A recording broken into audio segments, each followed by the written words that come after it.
Welcome. Today we're doing a deep dive into something, well, really fundamental, how we handle our money, Hmm. but not just the mechanics of it, more about how it shapes our lives, helps us navigate all the uncertainty out there. Yeah, absolutely. We've been looking at some material that has this really powerful perspective, I think. It starts with this core idea that, okay, you can afford anything you truly want. Right. But the catch is, you definitely cannot afford everything, so you have to choose. Of course is the issue, yeah. And the main insight we're digging into is how managing money, well, it isn't just about spreadsheets and budgets. It's like fundamentally tied to managing your life better, building real freedom. That's exactly it. And our goal here, really, is to pull out the most important bits of Yeah. wisdom from this material, kind of cut through the noise. Yeah. We want to give you a sort of shortcut to understanding some really powerful ideas for making, smart and financial decisions, and maybe even moving towards financial independence. A shortcut. I like that. Think of it as getting the key takeaways that can actually, hopefully, make a difference. Okay, great. I'm really keen to get started. So, where do we even begin with something this big? Managing life through money. The material mentions something called first principles thinking. Mhm. What does that actually look like here? Right. So, first principles thinking. In this context, it means stripping away all the stuff we assume, all the habits, what society tells us we should do with money, Okay. and getting right down to the absolute core. And for personal finance, the argument is that the real root, the starting point, is your philosophy of life. Your philosophy. Yeah. What kind of life do you personally genuinely want? What do you actually value most? Huh. So it's not about like picking the right index fund first thing or cutting out lattes. Nope, not initially. It's taking that big step back and asking, what's the point? What am I even building? Exactly. Your financial choices, they should flow from that deeper understanding of the life you want. Once you're clearer on that, then you can translate it into specific goals that actually mean something to you. Right. The material's pretty clear. Philosophy first, then goals, then strategies. That link, that's what makes it powerful. It connects your money to your meaning. That makes a lot of sense. And okay, the big goal that comes up a lot, the one many people are aiming for, financial independence, FI. FI, yeah. How is FI presented here? Is it just about, scrimping and saving for retirement decades away? Well, this is where it gets really interesting, I think. The perspective shifts. Right.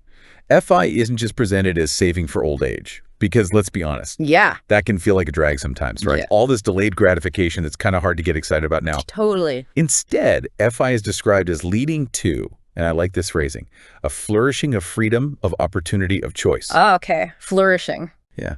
It's about building options for yourself, starting now and continuing into the future. Yeah. That reframing, it makes the whole thing much more appealing, doesn't it? Definitely. It's less about deprivation, more about gain. Exactly. Living a richer life along the way, not just hoping to be rich later. Okay. Freedom and choice. That's motivating. So with that in mind, how do you actually, move towards it? The material seems to break it down into just 3 core steps. Okay. Sounds simple. Surprisingly simple, yeah, but powerful. They are. Number 1, grow the gap. Grow the gap. Number 2, invest the gap. Invest it. And number 3, repeat. Grow, invest, repeat. Okay, let's unpack step 1. Grow the gap. Now, everyone kind of knows spend less than you earn. Sure, the basic idea. But what's the strategic insight here? What's the extra layer? The insight is really about prioritization. Growing the gap just means increasing that space between your income and your expenses. Right. And there are 2 main ways, 2 levers you can pull. Earn more money or spend less money, or, both, ideally. But the strategic part is figuring out which lever gives you the most bang for your buck right now. So if your income is, say, relatively low, Yeah. then focusing on increasing your earnings is almost always the highest leverage move. That's where the biggest potential is. Makes sense. But if you've got a pretty decent income, maybe quite high, but you still find it hard to save, Yeah, that happens. then the low-hanging fruit is probably on the spending side. And the material touches on this briefly. Sometimes problematic spending, it has deeper roots, maybe psychological stuff you need to look at to make real lasting change. Okay, so focus your energy where it counts most for your situation. Then step 2, invest the gap. And this connects to a specific guideline, right? The 20% rule. Yes, exactly. The recommendation is to aim to save and invest at least 20% of your gross income, your income before taxes. 20%. And the key thing here is what counts towards that 20%, isn't it? It's not just throwing it into a savings account. No, absolutely not. It's strategic. This 20% isn't just some random number. The power comes from how you use it. According to this perspective, that 20% should cover several really important things. Like what? Okay, so paying down debt faster than the minimum payments, especially high-interest debt, that's like getting a guaranteed return, basically. Oh, you get the interest rate. Exactly. Then contributing to retirement accounts, like your 401k or IRA. Also, putting money into regular investment accounts. And, crucially, building up or topping off your emergency fund. So it's a whole system. Yeah, it's a multi-pronged approach. It builds resilience for today and growth for tomorrow. Okay, but this raises a really practical question. I'm sure some people listening are thinking, 20%, there's just no way right now. What if that feels totally out of reach? That's super common. Totally understandable starting point. And the strategy offered is actually really encouraging, I think. It says, look, don't freak out about hitting 20% immediately if it feels impossible. Just start small. Aim to increase your current savings rate by only 1%. Just 1% more than you're saving now. 1%. Yeah, do that for maybe a month, maybe 2 months. Until it feels kind of normal, you adjust. Then increase it by another 1%. Ah, incremental. Exactly. The key is just consistency, making small, steady progress. Even if it takes a few years, that 1% bump every month or two, it will get you to 20%.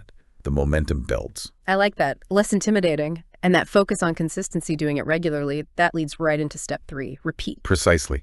This whole thing, it's not a fad diet you do for a few months. It's a lifestyle change. Right. Managing your money, growing that gap between income and spending, investing it wisely. These are ongoing practices, things you do for life. It's a long-term journey, definitely not a sprint. Okay, so grow, invest, repeat. Simple framework, but powerful if you stick with it. Let's shift gears a little, though, because these principles sound great, but we live in a world that feels, well, pretty chaotic sometimes. Yeah, volatile. Lots of people feel real fear about the economy, global stuff, the markets going up and down like crazy. How does this material address trying to follow these steps when everything feels so scary and uncertain? That's a huge point. And what's really fascinating here is the historical lens it brings. Okay. It basically points out that, yeah, our current challenges feel unique and maybe uniquely scary, but the world has always been volatile. Always. Always. Think back just 100 years or so. Yeah. You had the 1918 pandemic, devastating. World War I just before that, then the Great Depression, then World War II.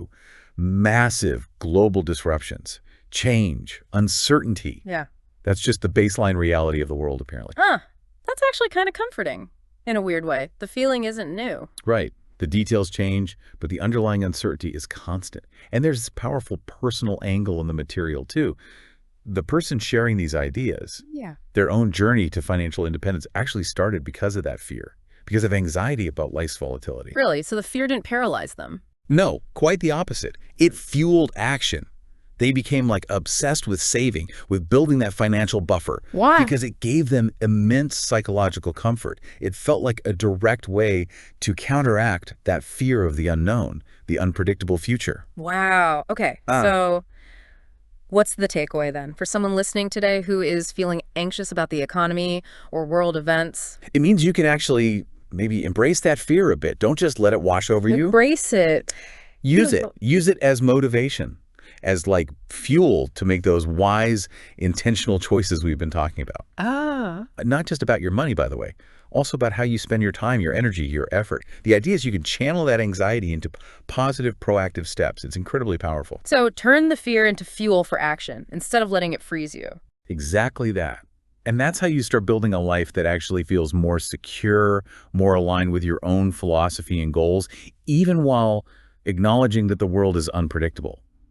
There's apparently a lot of joy and a feeling of control that comes from that kind of intentionality. Okay, let's try and pull these threads together then. The key takeaways from this deep dive seem to be start with your why, your fundamental life philosophy, before you even get to the money tactics. The foundation. Reframe financial independence not just as saving for later, but as building freedom, opportunity, choice, starting now. Yeah, make it inspiring. Then follow the simple but consistent 3 steps. Grow the gap, invest the gap, and repeat. The core actions.